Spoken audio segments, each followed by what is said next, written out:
15 વર્ષથી પાલેજમાં જૂના અને જાણીતા computer, laptop, CCTV camera service, printer repairing તેમજ નવા અને જૂના કોમ્પ્યુટર લે વેચ કરનાર.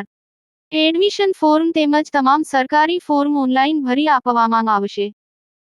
રાજપારડી ગ્રામ પંચાયત ખાતે તેમજ ઉમરલા ડુ વાઘપુરા સ્થિત એપીએમસી ખાતે જન કલ્યાણ શિબિરનું આયોજન કરવામાં આવ્યું. રાજપારડી ગ્રામ પંચાયત ખાતે તેમજ ઉમરલા ડુ વાઘપુરા સ્થિત એપીએમસી ખાતે જન કલ્યાણ શિબિરનું આયોજન કરવામાં આવ્યું હતું. પ્રધાનમંત્રી નરેન્દ્ર મોદીના 12 વર્ષના સુશાસન અને સેવા કાર્યને સમર્પિત વિકસિત ભારત સંકલ્પ અભિયાન અંતર્ગત આ શિબિર યોજાઈ હતી.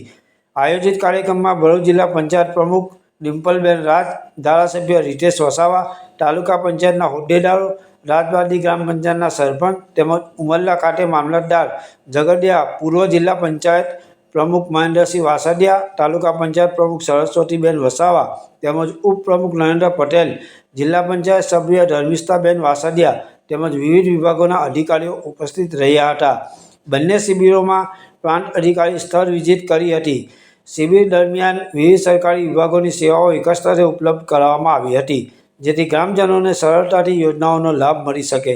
મોટી સંખ્યામાં લોકોએ હાજરી આપી વિવિધ યોજનાઓ અંગે માહિતી મેળવી અને સ્થળ પર જ સેવાઓનો લાભ લીધો હતો. આ પ્રસંગે જિલ્લા પંચાયત પ્રમુખ ડિમ્પલબેન રાજે અધિકારીઓને લોકોના કામો સમયસર અને પારદર્શક રીતે પૂર્ણ કરવા સૂચના આપી હતી.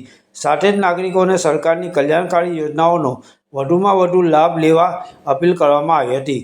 જન કલ્યાણ શિબિર દ્વારા સરકારની સેવાઓ લોકોને ઘર આંગણે પહોંચાડવાનો સફળ પ્રયાસ કરવામાં આવ્યો હતો. પાલેજ ટાઈમ્સ, ભરૂચ.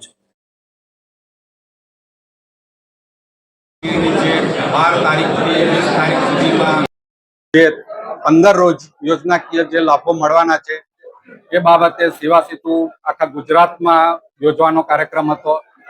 એ મુજબ ઝઘડિયા તાલુકામાં કુલ 4 સીટો હતી. એ 4 સીટ પર આજથી આ કાર્યક્રમ શરૂ કરવામાં આવેલ છે, જેમાં આજે ઝઘડિયા તાલુકામાં દુવાકપુરા ખાતે પ્રથમ અને રાજપારડી ખાતે એમ 2 આજના દિવસ પૂરતું જન કલ્યાણ શિબિરનું શરૂ કરવામાં આવેલ છે. ત્યારબાદ આવતીકાલે એટલે 13/6/26 ના રોજ તલોદરા ખાતે જે ધરોલી સીટમાં અને ઝઘડિયાની જે સીટ હતી એ ઝઘડિયા ખાતે કોમ્યુનિટી હોલ ખાતે શરૂ કરવામાં આવેલ છે.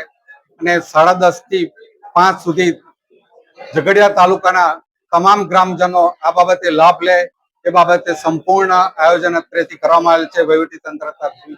અને આ ઉપરાંત ઝઘડિયા તાલુકા પંચાયતના પ્રમુખ અથવા જિલ્લા પંચાયતના સદસ્યએ તમામ આ બાબતે આપણે પૂરતો સહકાર આપેલ છે. અને એ કાર્યક્રમનું આજથી આ શરૂ કરી અને તમામને લાભ મળે એ બાબતે આપણે પૂર્ણ કાર્યવાહી કરીશું.